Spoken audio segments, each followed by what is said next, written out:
morning! Joe Justice here, coming to you live on May 24th, 2023. It is Wealth Wednesday, and I'm here running a little late this morning. I had some meetings I had to run to, but I am here as always, your home gym hustle hero, here to bring you all of the tips, the tricks, the information, and the motivation you need to stay ahead of your day, to stay on your goals, to stay on task, and to keep going day after day in your health and fitness journey.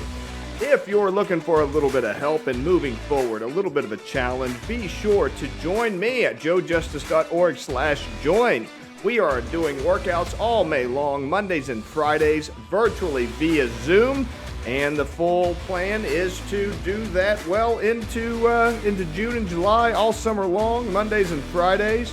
You can come join us. We give you a little bit of an extra push to help you get moving and to help you achieve your goals. Thank you so much for listening here today. I hope you guys are having a wonderful day today. And I want to talk to you a little bit about expanding on what I talked about yesterday when I was talking about behavioral therapy, cognitive behavioral therapy. And I want to tell you how that applies to wealth. On Wednesdays, I like to talk about Wealth Wednesday. My career has been in marketing and business development, and it's one of my favorite topics. I love talking about wealth generation, business growth and development, and marketing topics like that. So I always like to try to marry my motivational stuff with my business interests, and those kind of come together really well on Wealth Wednesday. So what I was talking to you about yesterday was how you take small steps for cognitive behavioral therapy, for a cognitive behavioral approach to fitness, nutrition. You know, you don't want to do everything all at once. You want to build slowly into habits, and the exact same thing applies to wealth. Whether you're building wealth with a business or you're building wealth just by savings, the trick to anything, really, I mean, it really is. It sounds simple. It actually is very simple. It's simple to implement, but it's very difficult to do. And that is that, and Darren Hardy talks about this quite a bit, is that compound effect of change that happens over time. You know, it's like with building wealth. You know, it's a lot easier to save, $100 a month after month after month, and put that in a savings account than it is to try to figure out some situation where, somebody pays you $1 million or increase your salary by $1 million or something like that. It's that compounding effect that makes the difference. And the exact same thing applies with business and in building trust. One of the most important things that you can do if you're running a business, a small business or a large business, especially if you're starting out, but even if you've got an established business, is to provide small entry points for new customers. One of the most, outside of labor, probably the highest ticket item for any business is new customer acquisition. So that's new customer acquisition. That's getting people to buy your product for the first time. It's a lot cheaper to get somebody to buy more from you if they're already familiar with you and you've already, established a relationship and they like you and they trust you.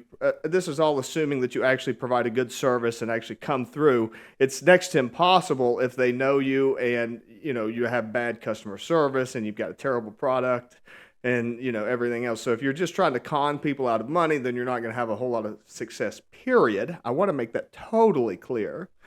You have to have a good product. You have to have good customer service. You have to have those fundamentals. But then how do you actually get new business? Well, you have to have small entry points. So you have to have, so a really good example that I like to use is if you're a roofer, a new roof is very expensive, right? So it's not the kind of, people don't just wake up one day and say, I think I'm going to go buy me a roof today and make a phone call to the local roofer or be driving down the street and see, the roofing Incorporated. I'll just walk in there and buy me a roof real quick. That's not how that works. It's a very high ticket item. People have to save for it. They have to do financing. So if you wanted to have a little bit more of an effective entry point with people, maybe you expand. What could you do? What could your business as a roofer, what business could you do? Well, you've got insurance. You've got you probably have some licenses, some contracting licenses. You've got ladders. You've got, employees. So you have all of these capital assets. What can you do with them? Well, how about cleaning out gutters? That's not very expensive.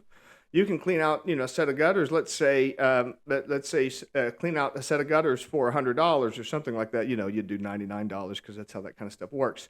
And you wouldn't make any money off of it, basically. But what you would do is that would give you an entry point into meeting with customers. So then you start to advertise gutter cleanings, and then you're able to go over to that will get you in the front door with a lot of customers. It will introduce you with customers. Then you can come through for them with good customer service, and you've got them on your list at that point. You can talk to them. You can look at their roof. You can say, hey, while I was cleaning out your gutters, I noticed that your roof looks like it's probably going to need to be replaced probably in the next 5 years. We can go ahead and start working on that. We can go ahead and start planning on that. And yeah, that's not going to lead to a direct sale right away. But over time, that little step of just cleaning out the gutters is going to, over time, generate a new business for you. So you start that now, and then 5 years from now you've got a bunch of customers rolling in, and it's all from that small entry level. So for Wealth Wednesday today, in the same way that I tell people to start small with their diet, try to cut out dessert, for example, just something small. If you're looking to lose weight, just cut out dessert. In the same way, I want to encourage you, if you've got a business, try to find some small entry-level service or product that you can deliver that would be adjacent to or a prerequisite to your primary service, so that what that will do is give you an entry point, and you can begin to build a customer list with that small ticket item.